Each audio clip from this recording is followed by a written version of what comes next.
For gamers, April's gonna be a busy month. Let's have a look at why. Hi folks, it's Falcon and today on Game Ranks, games you need to play in April 2019. Number 10 is Dangerous Driving, which I think does a pretty good job of specifically telling you exactly what it is. However, to go a step further, it comes from the people who made the Burnout series and is a spiritual successor too. The developers say the game is built in the spirit of the classic arcade racing games of the 80s and 90s, however, it obviously looks a lot better. The whole idea of the game is to incentivize dangerous driving. The more dangerously you drive, the faster you can go. And let's just be completely honest, there hasn't been enough racing games like this in a while. Racing games that just don't mirror real life at all. Not to say that I don't like me a good simulation, but I gotta say I miss this kind of racing game. This is the stuff that got me playing racing games in the first place. And in some respects, racing games were like this in the 80s and 90s because of technical limitations, but there's a certain element of style and personality that this kind of game brings to the table that a simulation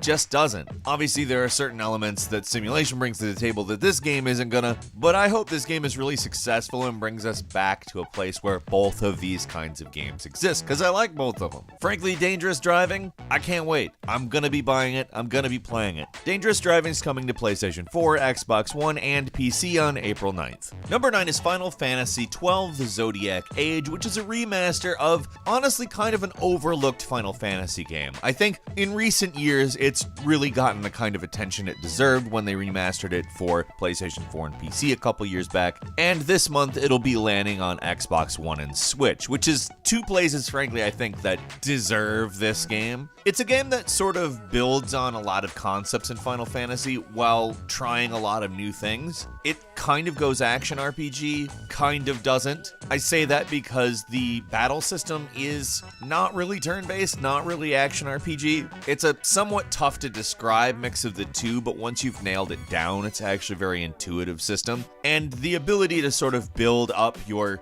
various complicated chains between characters and all that is really what the Gambit system, the heart of this game, is about, and it's really enjoyable actually. It's also much better looking than it was in 2006, not necessarily because it looked bad, but because hardware did really limit like things like resolution and all of that. I mean, the original was a PlayStation 2 game, but I'm gonna go ahead and say this, playing this remaster does not feel like you're playing a PlayStation 2 game, and I consider that fairly impressive. Final Fantasy XII: The Zodiac Age, like I said, is out on most platforms, but will be coming to Xbox One and Switch on April 30th. Number 8 is Phoenix Wright Ace Attorney Trilogy, which is the first 3 Ace Attorney games. These are games that basically you investigate crimes, you present evidence, and you put people in jail. I mean, it's not actually a pleasant premise when you think about it, but the game itself is very fun. And now we have it in full widescreen HD. These games are chock full of personality, they're fun, they're silly,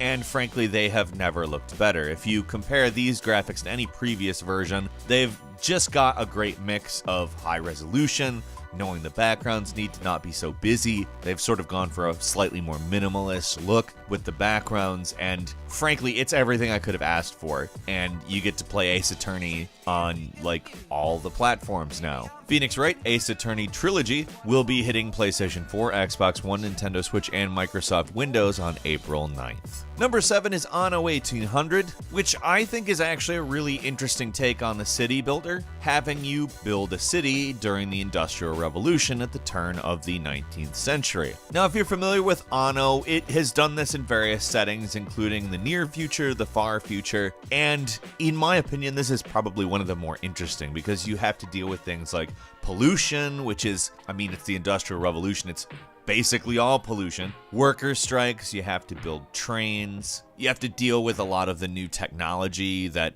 we kind of take for granted today. And they've also gone ahead and done something that I think is cool in creating a new blueprint mode, which allows you to more or less build the city and then have it fill itself in as you get the money and resources to do it, kind of allowing you to plan the city as you go, change things before you have the resources, and, you know, sort of fulfill it as you continue to manage the city. There is also a need to bring in tourism, which, considering we're talking about the Industrial Revolution, we're talking about a highly polluted time of the march of human society. Should be a very interesting dynamic. Anno 1800 is hitting Microsoft Windows on April 16th.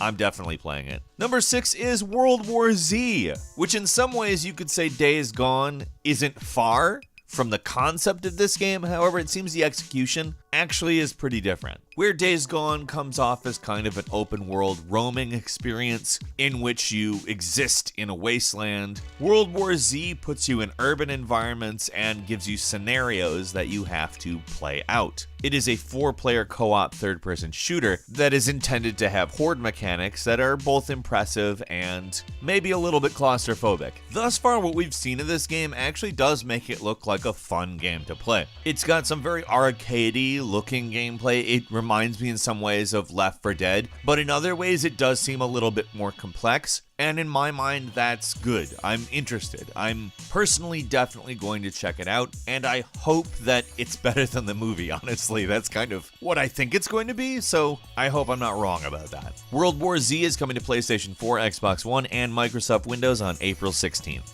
Number 5 is Super Meat Boy Forever, and I think this game is going to be controversial, but ultimately when the dust settles, I think it's probably going to be considered good, if not an exact follow-up to Super Meat Boy. I have pretty specific expectations as to the reaction to this game, but I also have a pretty positive expectation of the game itself. Now, they have changed the gameplay fairly significantly to an auto runner, which to me is just, it's a thing that's going to make people angry regardless of how good it is. But I think ultimately the people involved with the game are very talented developers, and I think it is going to be good nonetheless. Now, will that mean Super Meat Boy fans are kind to it and enjoy it? I don't know. I'm actually quite interested to see if it turns out being well received or if it turns out being rejected. I have a feeling that the game itself is actually going to be pretty good, but is it going to be Super Meat Boy? That's really going to be the question. Number 4 is Dauntless, a multiplayer, free-to-play monster hunting action game with RPG elements, of course, that to me just sounds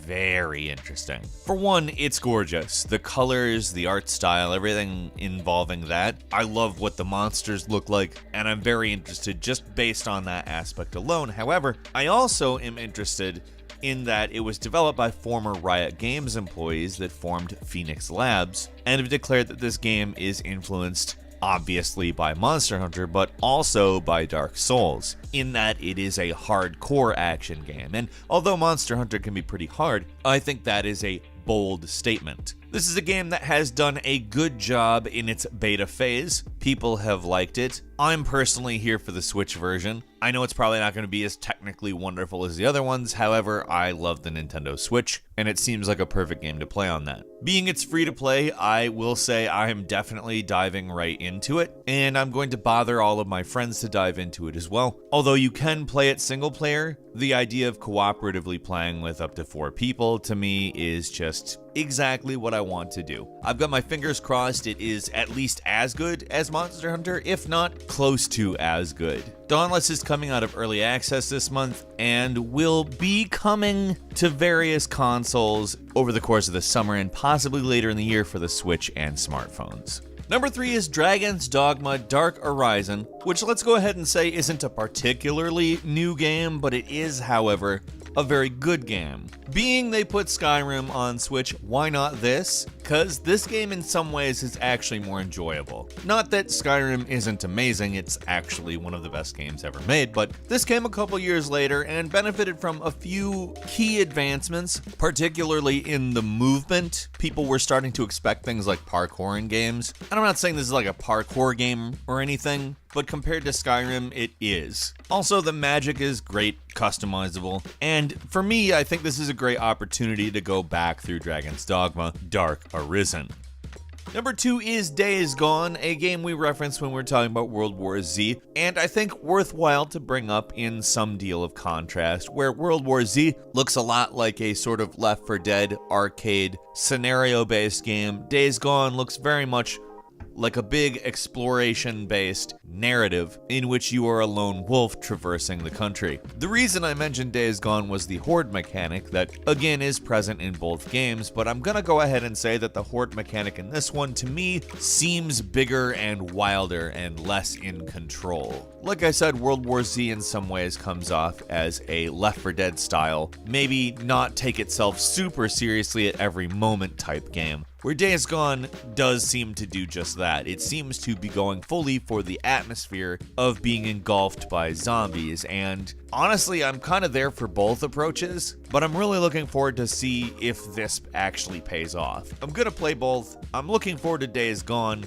like I said, particularly for the atmosphere, particularly for the narrative, particularly for the intent to actually make you feel overwhelmed by the hordes of zombies, and I will be doing just that when it comes out on PlayStation 4 on April 26th. And finally, number 1 is Mortal Kombat 11. In a lot of ways, I think this is going to be probably one of the better Mortal Kombat titles. Now, the X-ray moves were obviously always very cool, and they've sort of broken that off into 2 separate moves. For instance, the Fatal Blow, which is something you can only do when your health is below 30%, and you can only do it once per game, not round game. There's also the Crushing Blows, which kind of work much more similarly to the X-ray attacks, which you kind of have to combo into. And finally, they've given a perfectly timed block the reward of a small counterattack window, which I think really incentivizes the game a little differently, and it makes me excited for seeing some pretty intense matches by people who have better reflexes than myself. Although I do think that I am going to enjoy it as well. Ed Boon said microtransactions aren't going to be pay to win and won't make us angry in a recent interview, so I'm interested in that because, if I'm honest, and I've mentioned this before, but I didn't love the whole pay for fatalities thing. Mortal Kombat 11 is gracing the Switch, Xbox One, PS4, and PC with its presence on April 23rd. And a quick bonus for you, Cuphead is hitting the Switch. Cuphead is a phenomenal game, platform shooter, side-scrolling, with beautiful animation that I cannot wait to play on the Switch. What games are you looking forward to in April 2019? Did we cover them? Did we not? Leave us a comment. Let us know what you think. If you like this video, please click like. If you're not subscribed, now's a great time to do so. We upload brand new videos every day of the week, and the best way to see them first is, of course, a subscription. As always, we thank you very much for watching this video. I'm Falcon. You can follow me on Twitter, Falcon Hero. We'll see you next time right here on Game Ranks.